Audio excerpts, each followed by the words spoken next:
badbaadi naf.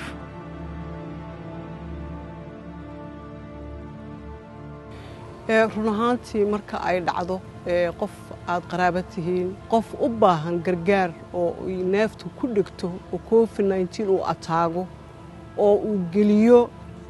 in ay dhinacna qofkaasi u dhaqaaqi kari weydo waad ka murugoonaysaa waad ka calool xumaanaysaa laakiin waxaasoo dhan ka daran adoon la dadaalin oo aan siinin wixii uu kaaga baahnaa waxaan u baahannahay marka dadka Soomaaliyeed weligood way iskaashan jireen inta qof Soomaaliyeed uu nool yahay in wax uu gacanta ku hayo oo u dhinto ma dhici jirin maanta waxaan u baahannahay in si degdeg ah loogu soo gurmado 3 milyan ayaan u baahannahay oo degdeg ah oo runtii markii lagu dhawaaqaba ay ahayd in jawaabteeda la helo sida caadada u ahayd ummadda Soomaaliyeed ka qayb qaada mashruuca dhaqaale aruurinta COVID-19 ee Soomaaliya mashruucan oo lagu soo iibinayo 10 hawadhaliye laguna adeegi doono 10 isbitaalo guud taa oo u baahan $3 milyan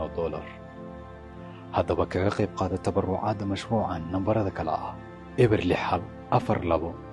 eber 309 ama eber 62 82 eber 309 sidoo kale waxaad ku tabaruci kartaa akoonada bangiyada Salaam Bank,